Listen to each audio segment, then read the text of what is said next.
So my name is David Knight.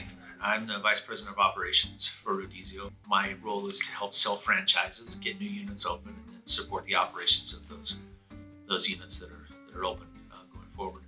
My name is Leandro de Paula, and I've been with the company since 2016, and I came to work in the finance department, and nowadays I'm the financial director for the company, and it's been a good time. I was looking for somewhere local. Walked in one morning and just said, hey, can I look at some of the chairs you have? And I think that's what began the process. We were looking for something with a really good quality chair that could work with us on a beautiful design of a chair. So we have had, in the history of Rodizio, we've had several chairs from some pressed wood that were beautiful, gorgeous design chairs, to most recently we had a chair with a padded seat, originally made in Brazil. Switch companies, they were coming out of China, I believe. And suddenly we started noticing some deterioration in the quality of the chairs.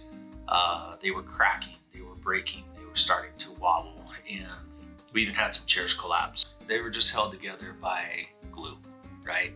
We thought that was crazy. we were astounded to find out that there were a couple of screws inside, but the majority of it was just basically joints and glue, and hoping over time those would just come apart. They are not durable at all. So we had ones that we ordered 3 years ago that are already like all bumbling, like you can feel it's juggling a lot. Yeah, it's terrible. That's what led us to then say, okay, there are a lot of other chairs out on the market. Let's find something that has a really strong frame. We wanted, there's some chairs out there that are very expensive, and we needed to find something that was commercial grade quality, beautiful look, but affordable enough that we could buy hundreds of them and not break our budget. And it was just kind of the perfect balance of all of those, and we love the chair. We found this chair, this model of the chair, and Holsag was great to work with us and added a little bit more cushion to the seat. And then Ivan wanted a higher back on the seat, just a little bit higher profile. So we raised the back of the seat by a couple inches. I don't think we modified the bar stool at all. That's pretty much the same, except for the padding. So then we ended up with a stable chair. We imported this fabric from Brazil, this stitched leather. And so with the stitched leather and the extra padding on the seat and the raised back and the stain and the sturdiness of the chair, we found a home run. It's exactly what we wanted. Very first batch was a longer lead time because they had to make the adjustments on the production line, and they, increasing the frame and getting the extra padding, getting the original fabric in. But after that, I want to say we're down to about 60 days, 90 days? Oh, that even less sometimes. That initial long lead time wasn't a big deal.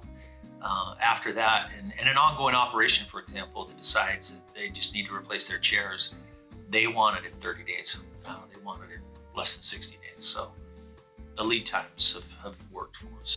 After we had the final design, everything went pretty smooth. I don't think we never had any problem. Even when we were in the middle of COVID and we ordered some chairs, you guys didn't have the fabric, and we imported it from Brazil. You guys did an order just for us, and you guys helped us all the way through. So I would say it was great. Sample process was easy.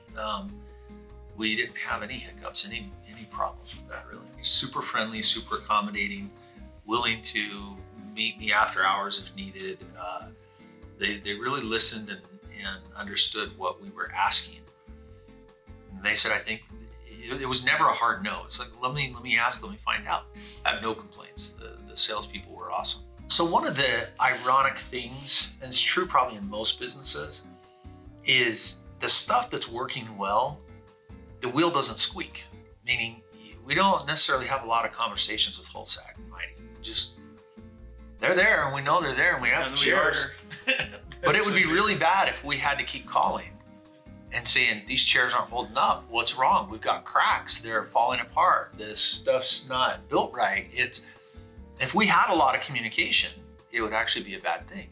But interestingly enough, we hardly ever talk to anybody because we order the chairs, they show up, and that's it. Everything works. So it's important that our guests are comfortable. It's important that when they come to Rodizio, they They enjoy their meal, and the last thing that they're worried about is feeling uncomfortable sitting there.